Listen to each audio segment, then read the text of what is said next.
Hello and welcome to the Economic Times GCC Virtual Roundtable presented by ServiceNow.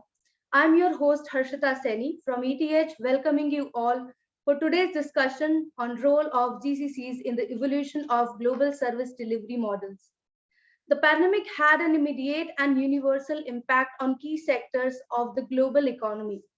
Executives had no choice except to abandon long-held assumptions and create a fresh strategy quickly.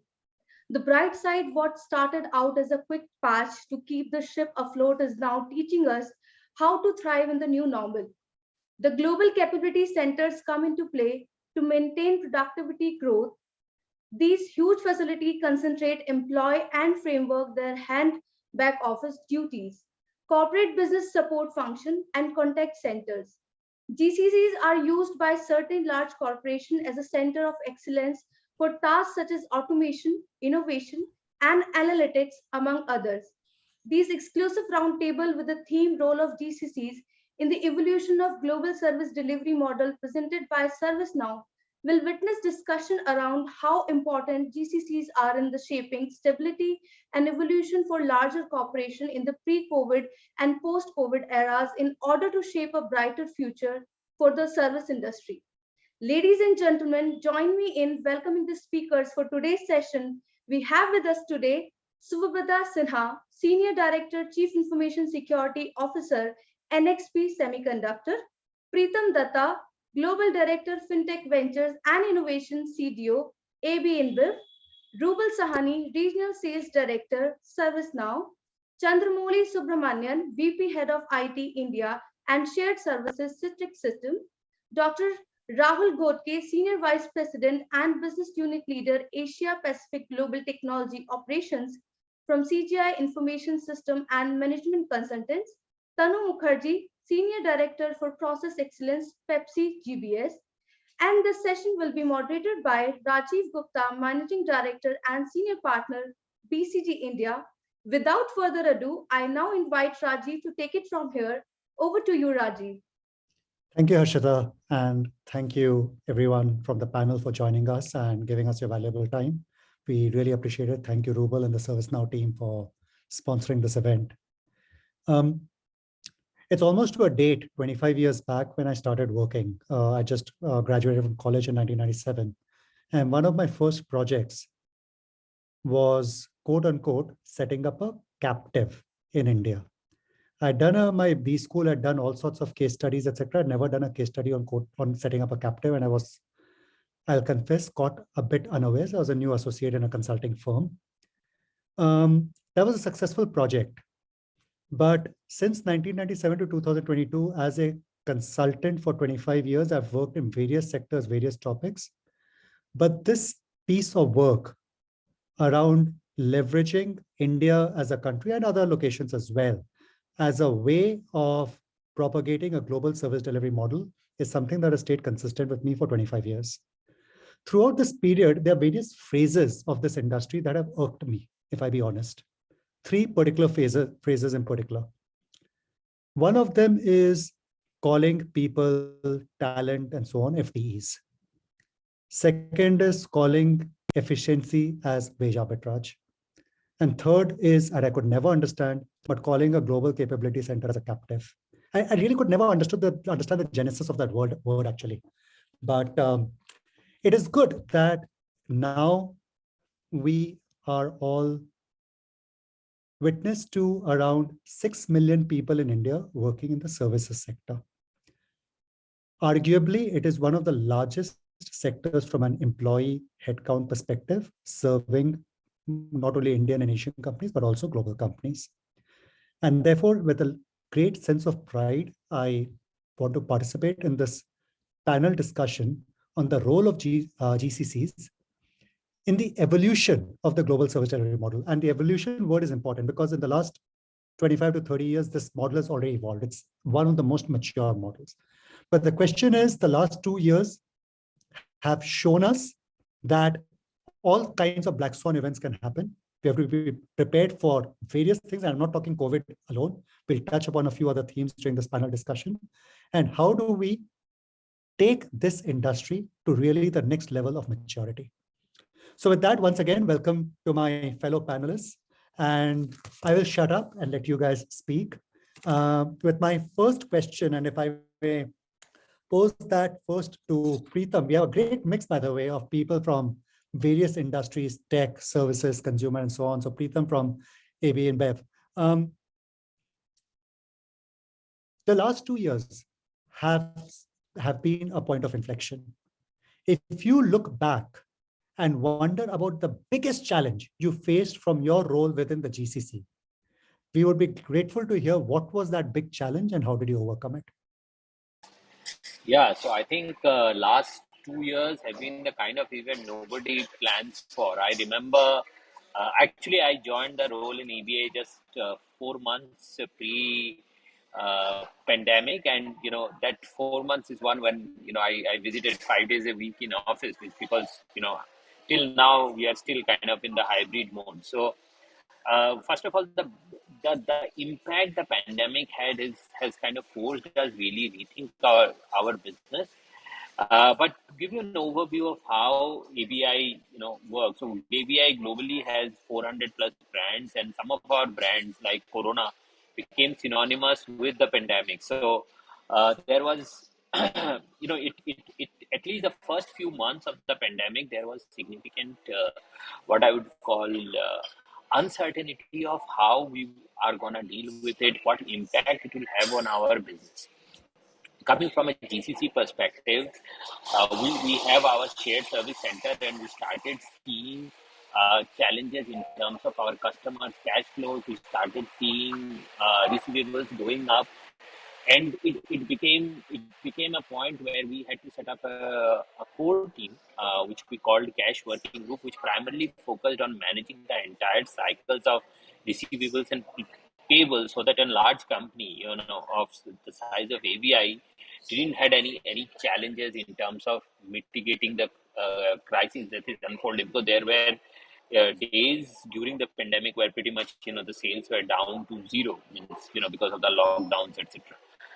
So what we did as we formed our core working group based out of global command center here in Bangalore, our core focus was, really focusing on the cash flow, identifying which are our customers who have the ability to pay, our primarily, say for example, large retail customers who are doing well even in pandemic. So kind of work closely with them, but also support customers like small and medium businesses who didn't have the capability to pay, and kind of work out different financing agreements with them so it can be simplified. We used AI to predict uh, and change, enhance the credit limits of our customers, and at the same time identify the risk, because the standard credit terms that you had pre-pandemic not necessarily are something you could follow during the pandemic. So the whole situation led to creation of what we call a core component of our business right now, which is kind of responding to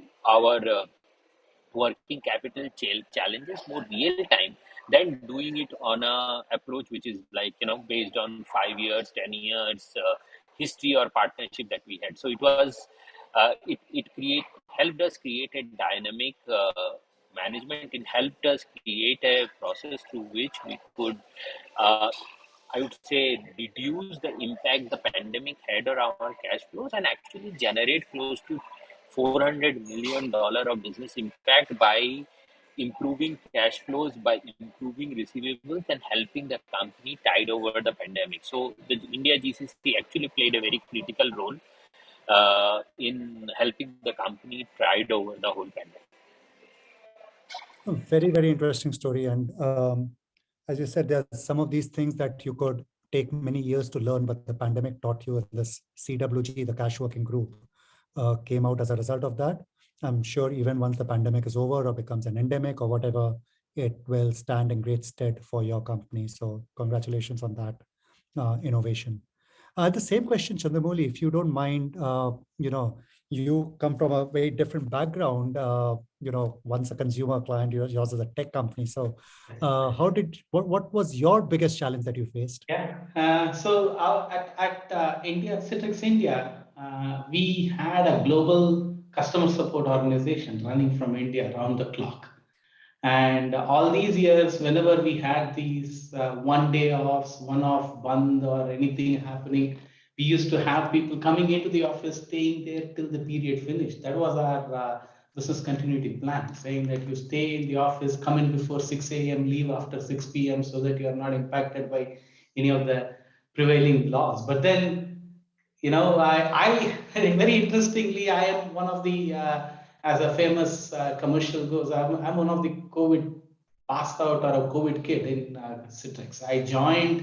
I was the first one to be remotely onboarded. I had to plan enrollment as like, we getting new people joining the company. For last 2 years, we've been onboarding our folks. And on top of it, you have your global support organization, which had to continue. The ball had to keep running. We were getting the calls never stopped. And all the more with the pandemic happening, the virtual desktop need was like just skyrocketed. Everybody wanted to move out. Everybody wanted to have a desktop as a service.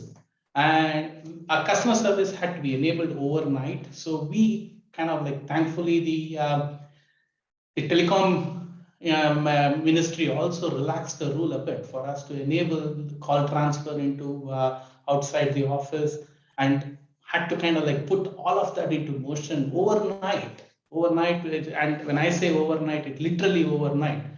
We enabled close to 600 customer support folks to be able to work from wherever they were. And then added to it, the initial 21 days of complete lockdown meant that nobody had any opportunity to go anywhere, and business had to continue. And even today, when I think about that war footing effort that we took to make sure that our customer support continued, I mean, I still feel really, really proud to know that we as a team could come across. And more importantly, I think drinking our own champagne helped us accelerate the entire process. Because being in a tech industry, your code is your raw material. Your code is everything.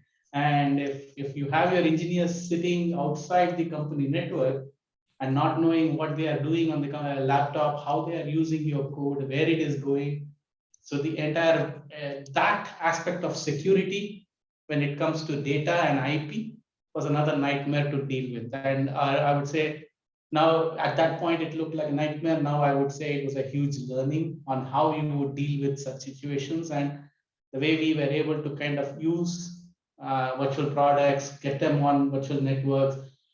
I mean, we all know that desktop as a service is something that most of the back offices were used to, but with this situation, we ended up enhancing our own product to be an engineering desktop also. So all you could, all your work, you could do it on virtual desktops.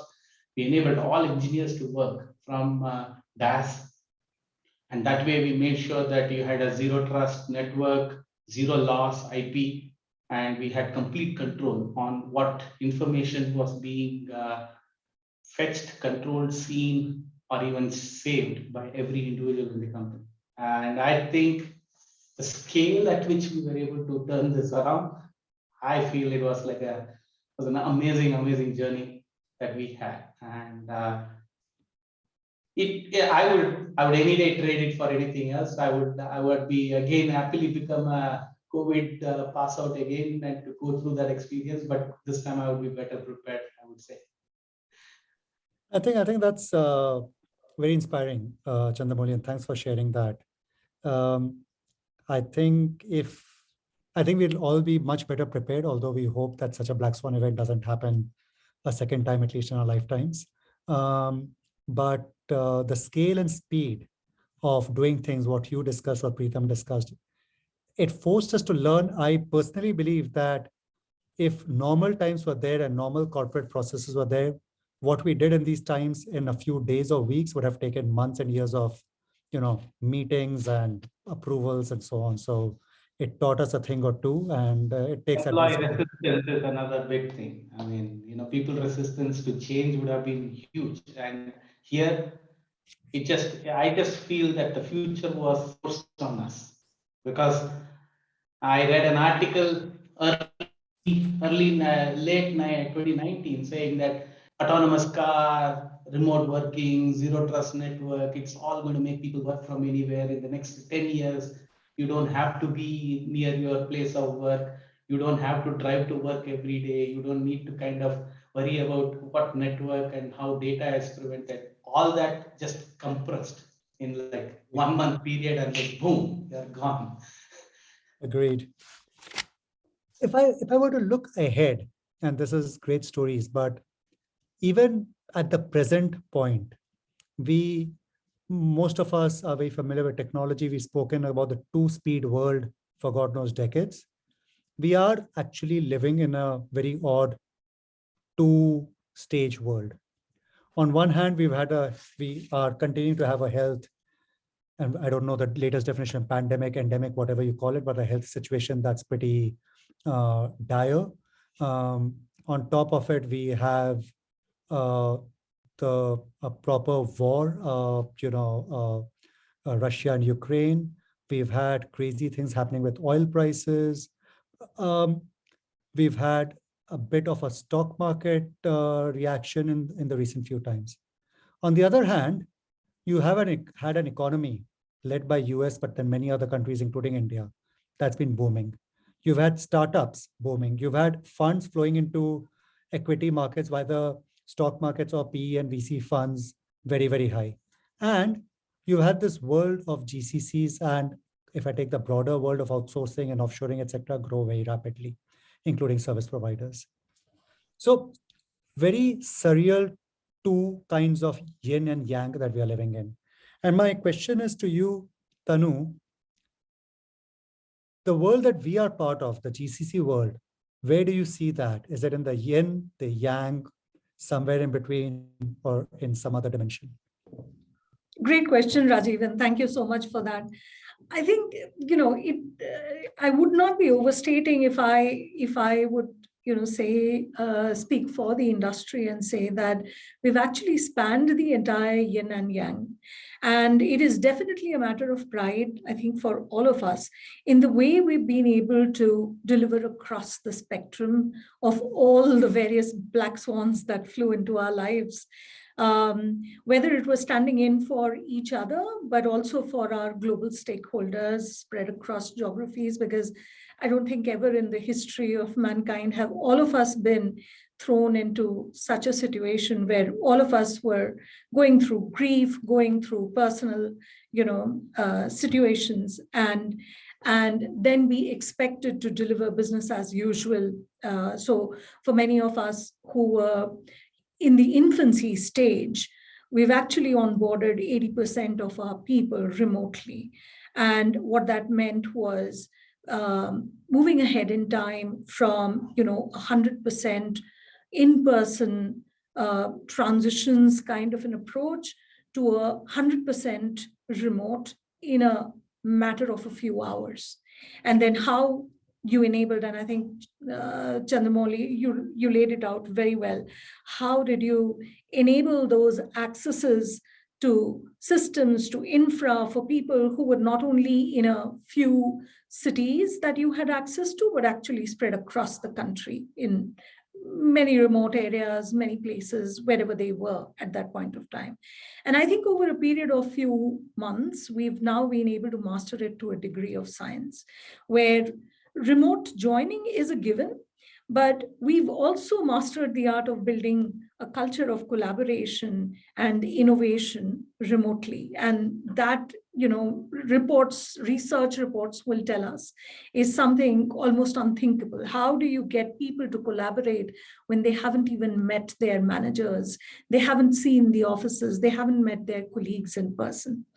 And from moving to that kind of a situation where we had our innovation teams supporting the growth of the e-commerce business, in being able to win innovation awards in this space, in being able to stand up digital factories that were servicing to the entire global operations to drive automation, in being able to stand up a process mining COE, which then allowed you to X-ray processes, allowed you to come back with diagnostics on how could we do business better, how could we generate more value.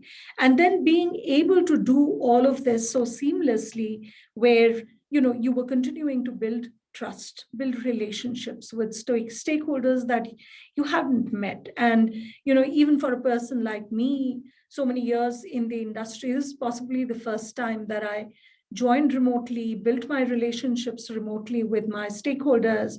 And all of this at a time when, many of our team members, our colleagues were going through a period of fatigue. So how we reinvented ourselves and how we stood up to these various challenges, I think is something to be very, very proud of.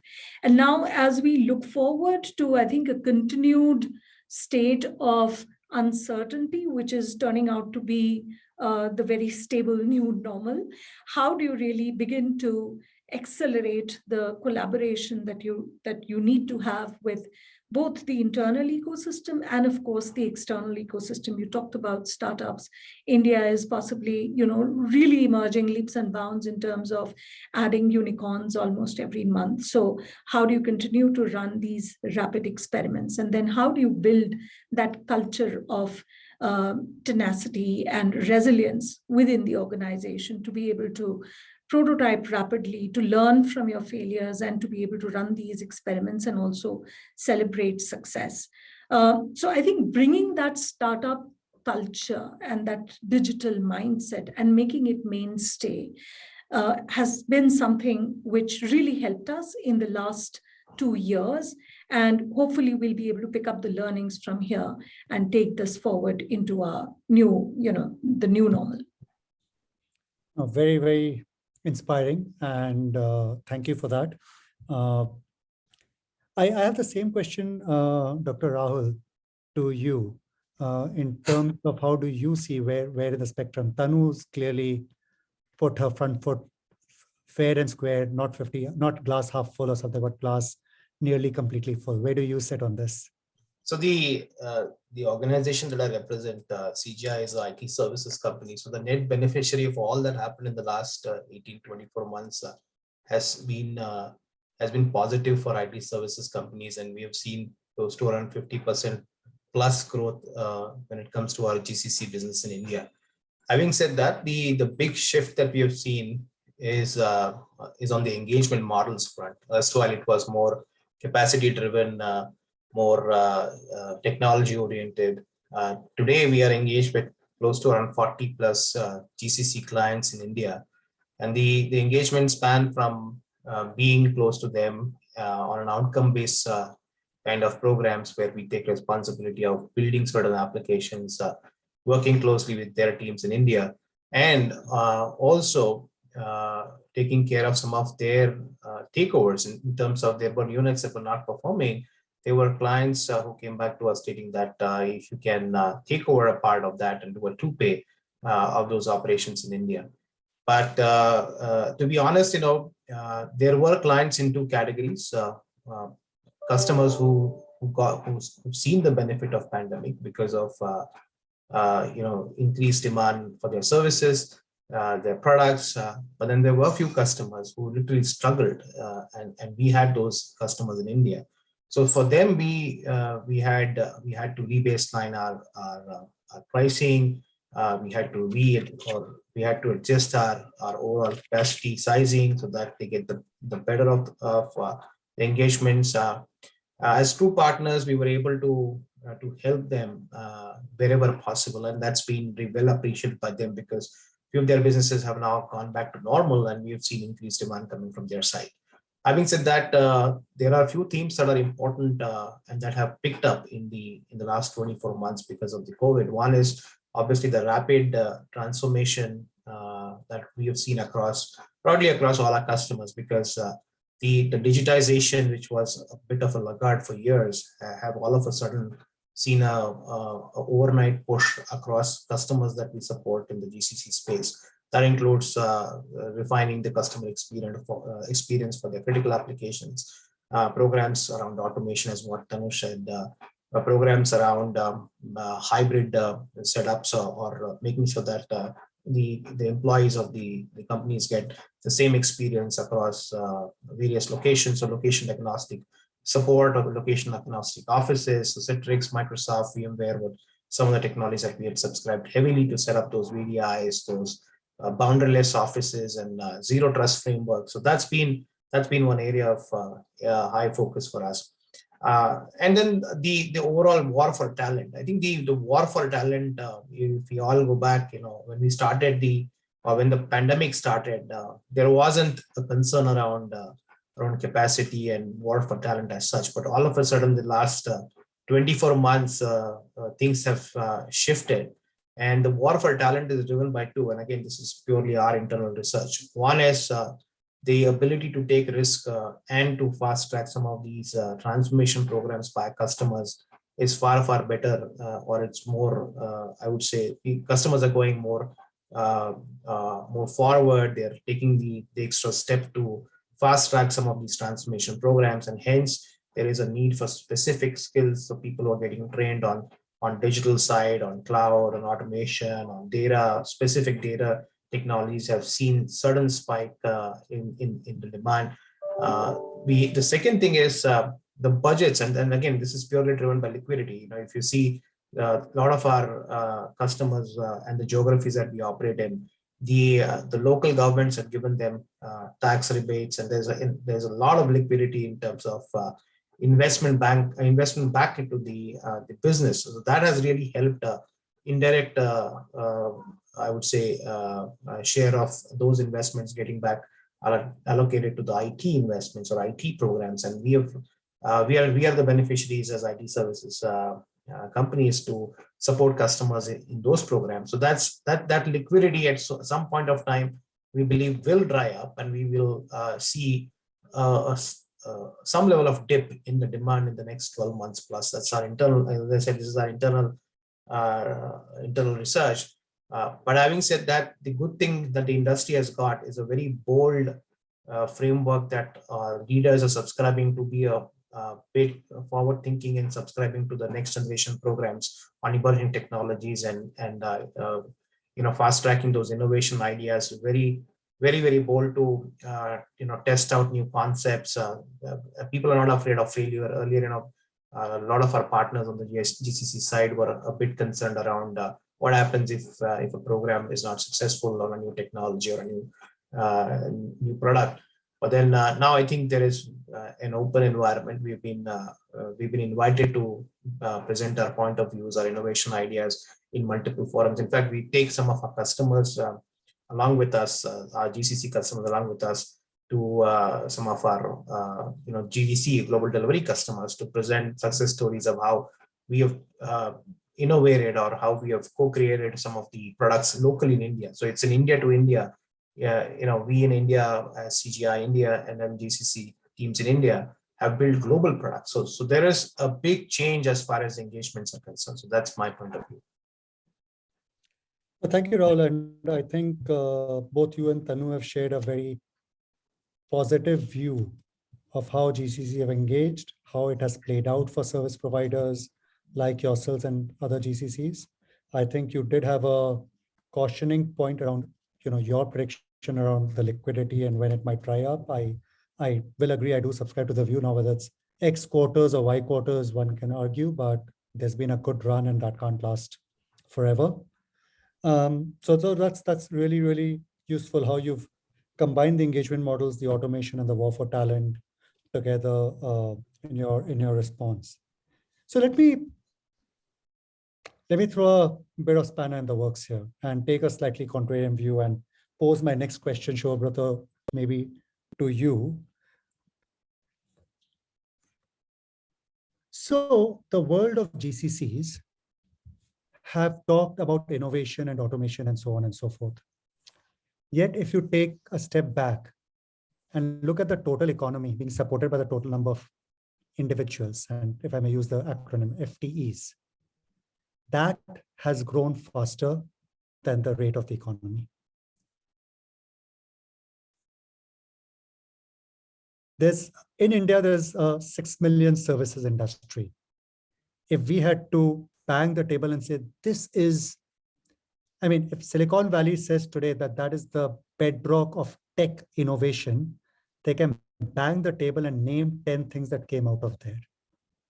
I would like you to say, what is the next frontier for GCC? What is the innovation that we have driven or can really drive that will catapult us to the next level of maturity, and as the topic of this session said, next level of evolution?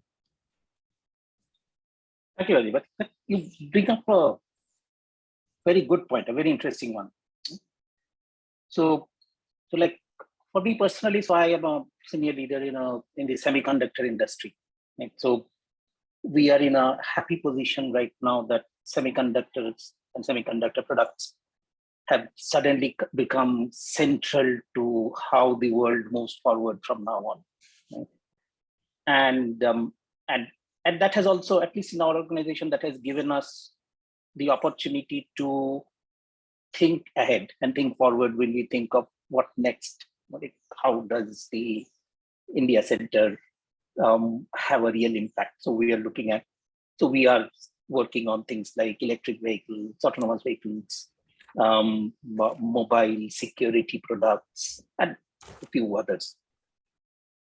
But I think the point that you make has much wider import, I would say, right? And there, I think the way to look at it is look at the ecosystem, the startup ecosystem in India, right?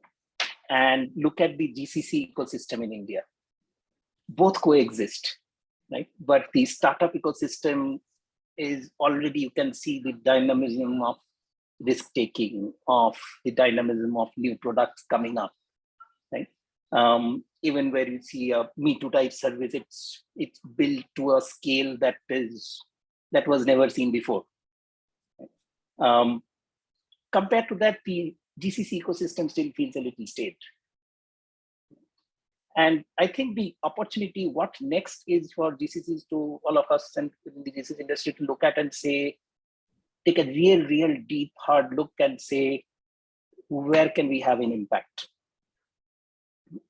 And this can only happen through focused contribution to something that is strategic to the enterprise, a product that you build, deploy, scale, deliver, and take accountability for its success and failure, right? I mean, unfortunately, I think many GCCs in India have grown by, many GCCs in India have defined their success by the number of people that they work, right? I mean, it's how many FTs.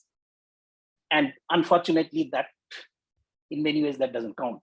It's about what impact do you have, right? And so I think I would say that that's the way to look at it, right? I mean, they focus with deep expertise, look ahead that in the next 3 to 5 years, what are the products, your enterprise products, where you can take complete accountability, build, scale, deliver, and think more vertical rather than horizontal. Do not define your stature or success by the number of people that are there in the, how does it matter if you have an army of 100,000 or 30,000?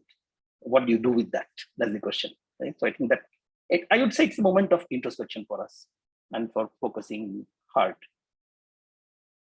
No, that's very well articulated. I mean, number of people versus impact. I think it's a sobering thought that we should introspect on.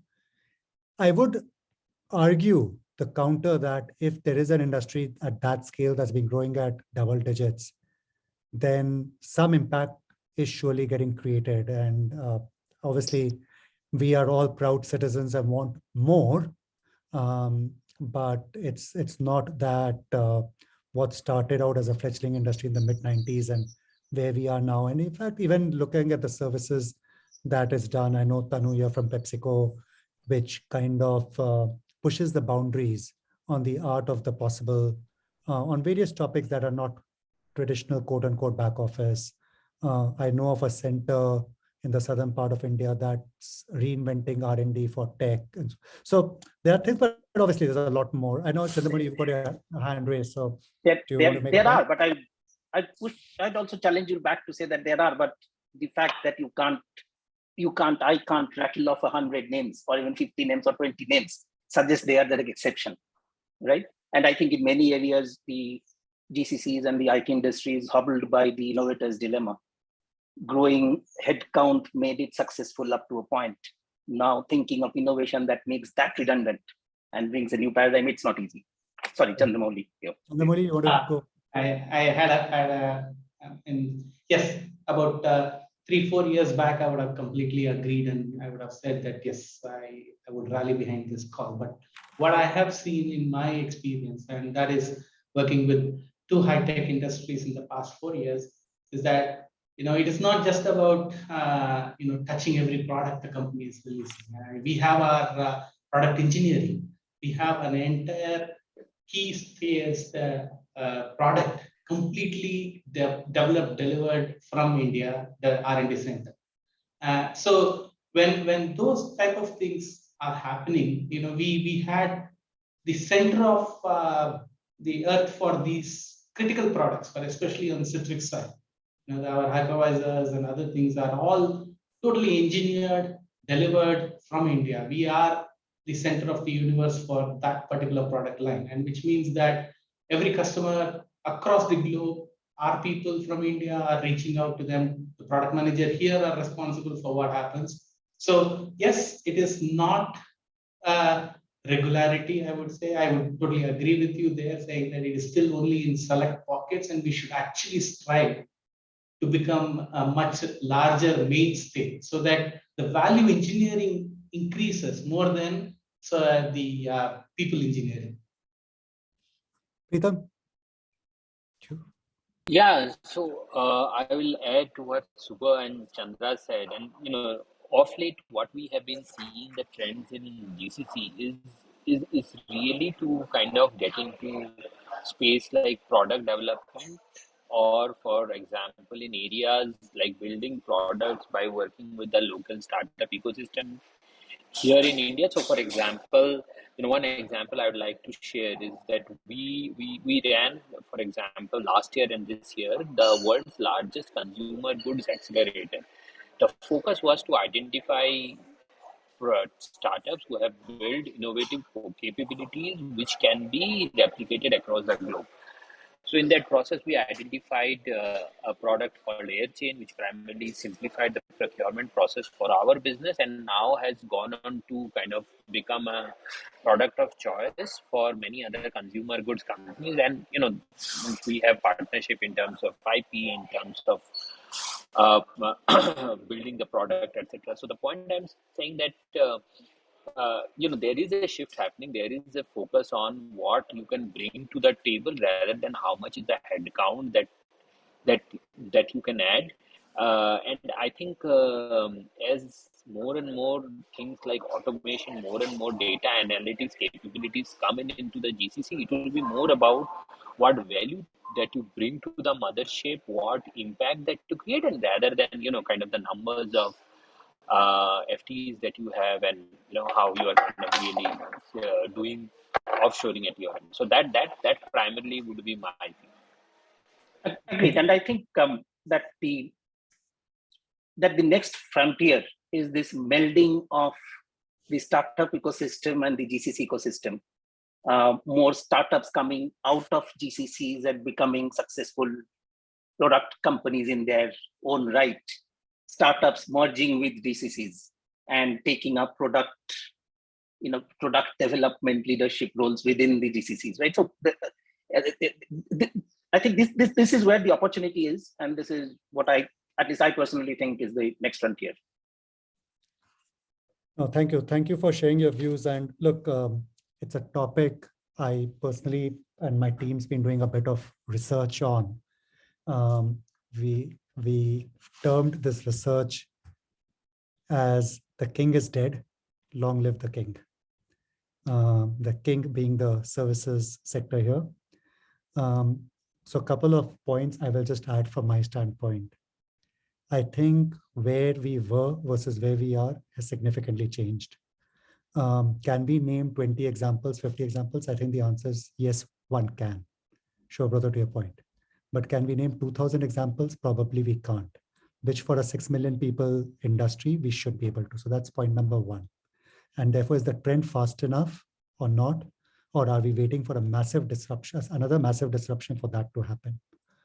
The second point is while we have been growing, and as I said, the fact that this industry has been growing at anywhere between 10 to 15% per annum for almost 20 years means something must be going right. One of the things that is going right is India is a country of scaled skills, scaled English speaking skills at a very attractive price point. We can't deny that.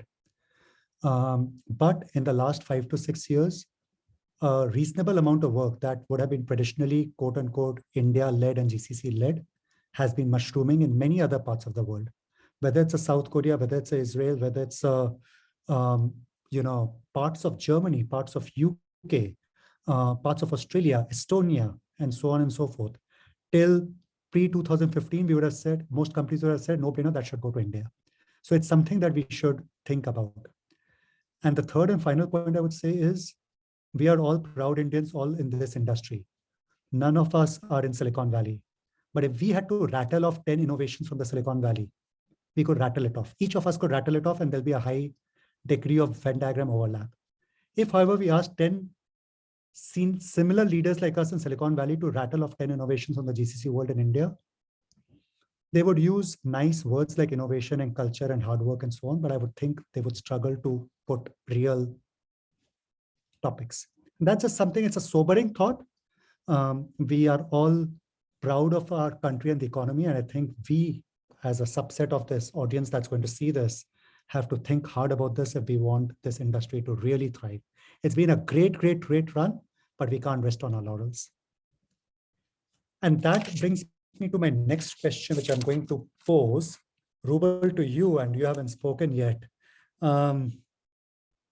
In your opinion, with this great setup to the conversation, what are some of the differentiating capabilities that we need to bring to bear to the world of GCC? And you sit in a great space because you as a service provider are speaking to all of them. So what's your views on that, Rubal? First of all, thank you, Rajiv. It's a great question. And I must also congratulate all the fellow speakers on the panel, because GCC is, yes, one of the fastest growing vertical industry in India, and has actually put India on the global map. And we have been, seeing all those news. All the big corporations are setting up GCCs in India, and they have the plans, as we speak to them, globally, to set up GCCs in India, right? So as you rightly said, Raju, in the starting of the discussion, that all these GCCs, a few of them, when they started in India, were set up for cost arbitrage, but that model is now shifting towards, capability building and innovation. There have been some instances where we were talking to some of the GCC leaders where, to Tanu's point, to Suvo's point, right?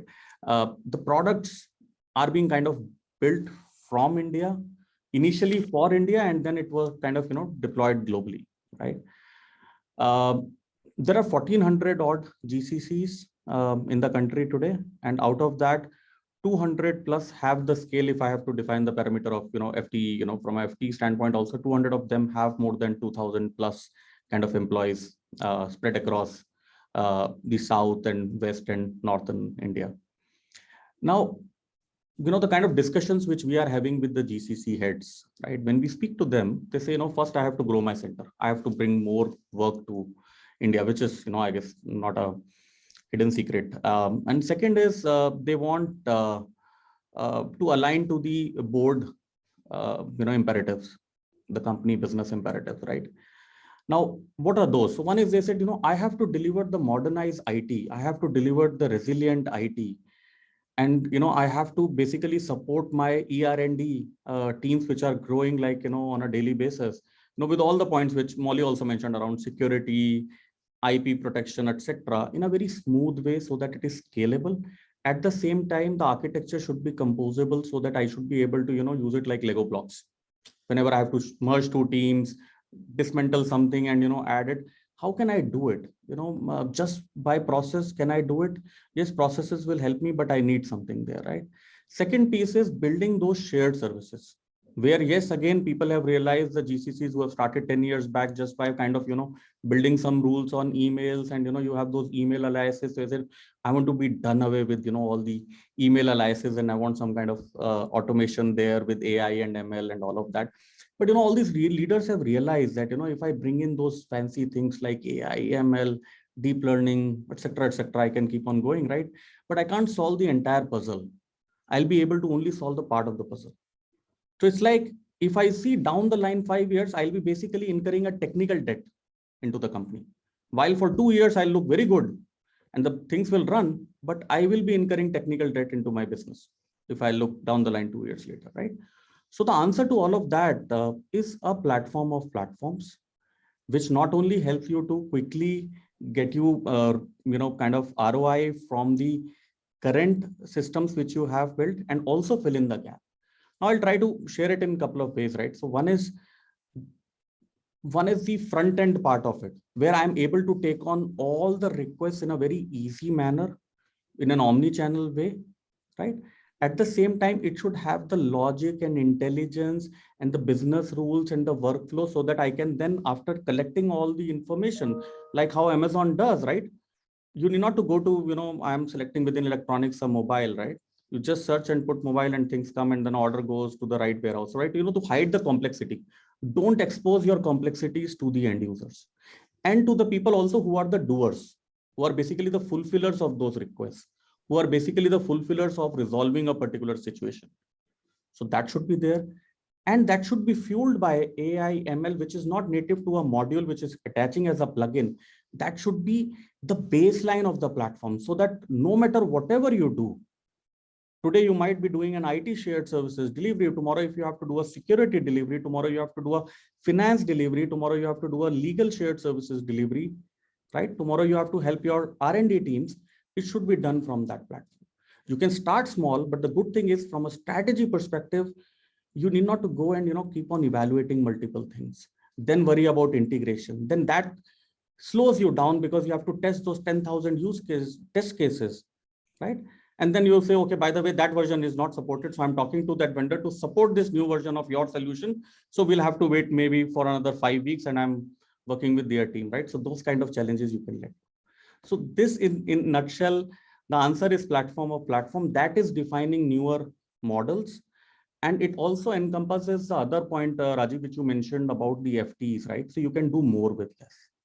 Because the platform is smarter, you can come up with your own models, right? Hybrid models, few people on site, few people remotely. Half of the things can be done or in an automated fashion, right? Forms are there. You have a very good data analytics. You can figure out, okay, any request less than $100, let it auto approve, because my data is telling me 99.99% all of those requests were anyways approved. So why are we even slowing down things? Because somebody is approving it and sitting on it, and he has an SLA of 48 hours to approve or reject that, right? So those kind of intelligence also coming, and you can make things happen, right? Just to give you an example there, one of our large GCC in Bangalore, again, a very prominent name in the automobile industry, were able to set up their return to office in a matter of 24 hours on the same platform which they were not using, because you can keep on extending. It's a tabular architecture, right? You can keep on adding tables. So I guess I've tried to paint the picture there, Rajiv, and this is brilliant. And I personally wholeheartedly agree with you the way you've laid it out. A platform solution, or in fact, going forward, a platform solution, and then creating the business model around that, is at the crux of the next generation. So really appreciate that point of view. Shubhrata, I wouldn't mind a point of view from you as well on the same question. What capabilities do we need to build to achieve the next gen of growth or success?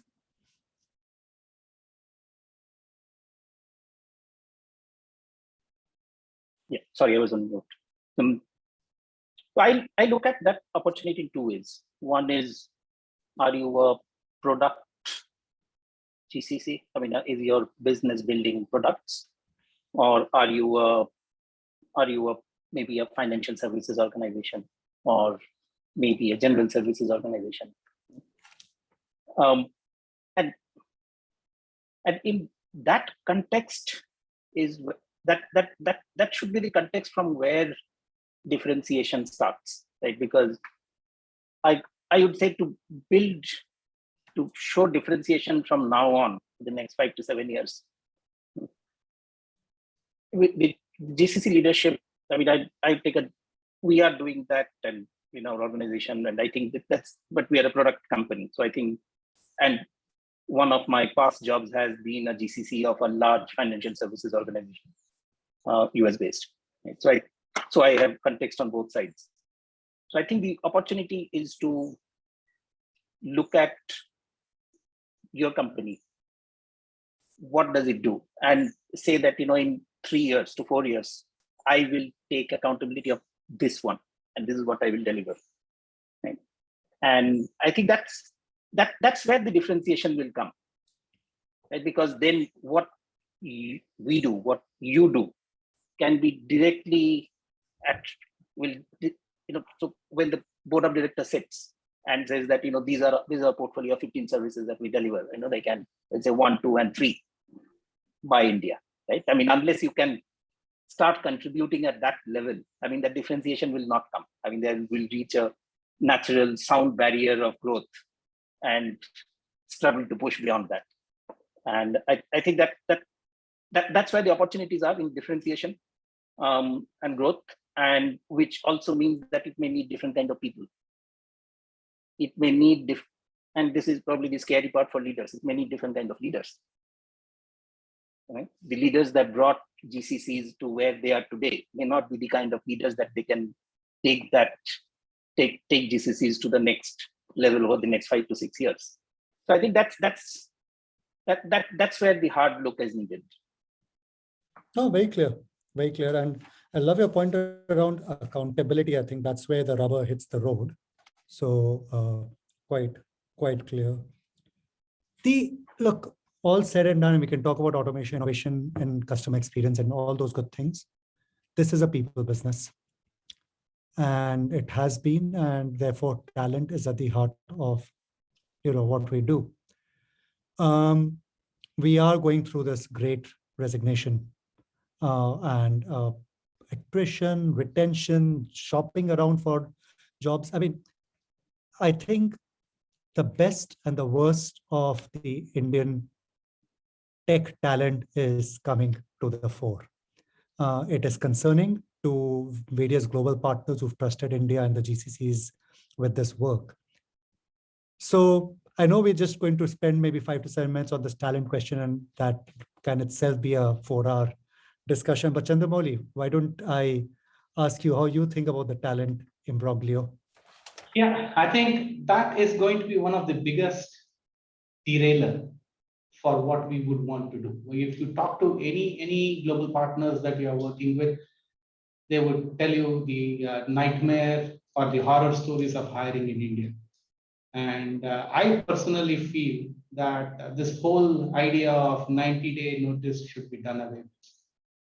Just make it a 2-week, 3-week process. Let them, you commit to something, that means you are like going to commit to it and join it. I mean, I've had like almost 30-40% of no-shows happening more regularly now. And my discussions on talent hiring is not about what you can do, what I can do, what does the future look like, what is my growth. It is about saying, I have these 3 offers, can you beat them? That is ridiculous. I mean, I know that it is a people industry, it is a talent industry, but if in my view, if we continue to go down this path, East Europe world is going to become flat for us very soon. Oh, very, very, very clear. Tanu, any views from you on our talent imbroglio? Absolutely. So thanks, Rajiv, again. So I think it's very important for us. We've talked about, you spoke about automation. We are all aware about digitization. All of us are aware of the journey that we are on. And hence, how do we really accelerate this whole idea of creating meaningful work for our people? So how do you start thinking through redesigning work at scale? How do you start thinking about creating communities of practice that are not only India, but because of the sheer way in which GCCs work, how do you bring those global interaction models to become something that is meaningful for our people? I think in the span of about 4 months, we were able to not only pilot, but start scaling our citizen accelerator program, which is for developers and data scientists. People are willing to learn, they're willing to explore, but they do need that license to operate, that empowerment and that sponsorship, visible sponsorship from leaders. I love the point that you made about what could be the leader of the future. So this is the year of the people for us, and we're really investing significantly in how people look at work, in how we empower them to redesign their work, and then how do we bring them to the table in being able to take some decisions at par with the leadership. So we have something that we call the Gen Z board of advisors. So, how do you have leaders be mentored by millennials? How do we start bringing to fore employee resource groups? So for us, for example, CSR has been such a big pull. I mean, people have come to office willingly, voluntarily, because they wanted to support in the setup of hospital beds. They wanted to support in providing access to education for young girls who are not able to go to school. So I think there is huge power in the 6 million services industry. And if we start focusing more on the human-centered approach that sits behind the whole digitization, there are many more stories to be told. I agree with you that we don't really tell our stories very well. I'm sure there are hundreds and thousands of innovations that are not nurtured enough for them to see the light of the day and for them to be able to scale to become products that can be put up as those shiny poster childs for the global industry to follow. Thank you, Tanu, and love your sentence on huge power in a 6 million people industry. Shobrat, you have your hand up. Yeah, I quite agree with Tanu, because from the interactions that I have with many employees who have joined us, a few that have left us, and what I've learned is that it ultimately boils down to a what is in it me kind of question. Do I have a voice? Right? Does my work matter, and how? Right? Am I learning something new every month? And these are the questions that leaders, middle managers, frontline managers, every manager has to be able to articulate to their team. They have to be able to answer it to themselves, and they have to be able to answer it to each one of their team members. I think that is at the root of the malaise with attrition and retention that we see today. That organizations are at scale are not being able to answer these questions to their team members, and I think that's where it has to start. And I completely agree with with a colleague here that this 90-day retention period is pretty much. I mean, it creates a bad blood with the employee that the day they join. When I started work, it was a 15-day was enough, right? It became a month. Then doyens of the industry, we know who they are, decided that it should be 2 months. Then it became 2 months. Has attrition fallen? It has not. Then the doyens of the industry thought 3 months. It has still not fallen. I hear there are news articles that people are thinking about 4 months and 6 months, right? And it will still not fall, because what is wrong are the fundamentals, right? And that has to be fixed. Very clear. Rubal? Sure, I guess great points by Tanu, Suvo. Just to share, I guess I was talking to my GCC head who's based out of Hyderabad. So we have our own GCC in Hyderabad, close to around 3,500 odd engineers, and our customer contact center, people are based out there. 0 to 7 years of experience, no show is more ratio. 7 to 10 is half of it. And beyond 10, I guess it is negligible. Personally, as a people leader in the organization, touchwood, I was not hiring that many people in the sales organization, obviously, but I had a no-show, and the learning which I had in last 2 years, I thought I'll share with all of you. that personal interaction during the gap of the joining period is very important factor. What helped me was I was continuously in touch with the folks who had a notice period of 2 months to join, or even 3 months for that matter, because if you are hiring somebody from the IT services organization into a product company like ServiceNow, normally you encounter 3 months notice period, right? And that day-to-day interaction helped to understand what we are going through, and a couple of things from our side. Okay, we are looking at to put you on this project, which is very exciting, and I was just mentioning about you to the clients, so they feel that they are important, and they matter to the organization, and those are some of the points that they chose to join ServiceNow over other organization side. Right. Thank you. Absolutely. Dr. Rahul? So I have one point here. I think whatever I've been hearing is really great. But the fundamental challenge that all of us are facing, whether it is services or GCCs, is how do we actually manage the expectation of our employees, members. So what we have realized is if we assume that we will have a 40% attrition and do active job rotation, that really helps us to curtail attrition to a big extent. And I'm very proud to say that we were in the 30s. And this is the peak when it comes to our numbers and our benchmarks in the last 8-10 years. We were able to bring it down to 20s, and we hope that we will bring it down to 10 sometime this year.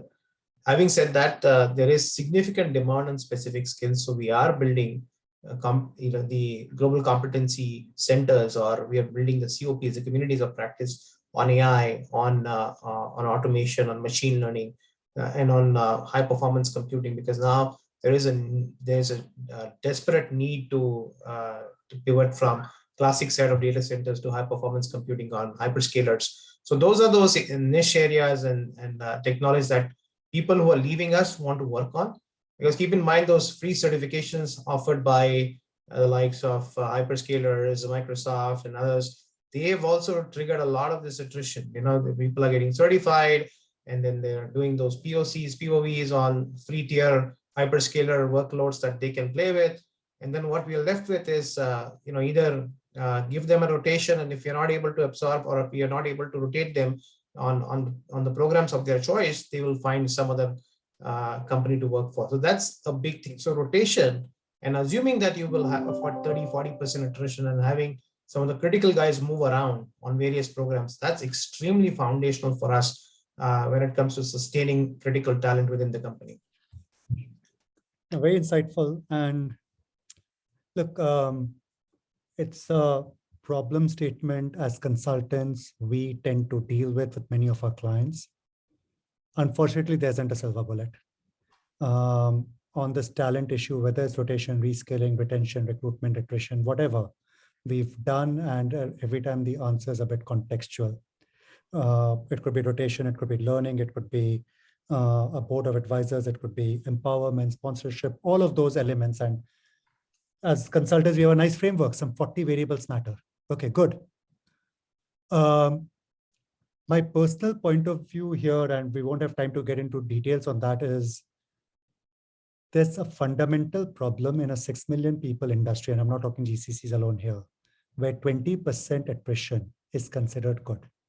1.2 million people constantly on the move is a fundamental issue. We can say whatever we want to say, but that is more than the population of some of the countries we serve. Now, I know, Shobrat, you talked about the doyens of the industry and so on, but I think at some point we and our ecosystem will have to figure out some solve. And the solve is not about us as leaders giving people jobs, or people as individuals saying we'll go to the highest paying job and drop everything at a 5% hike.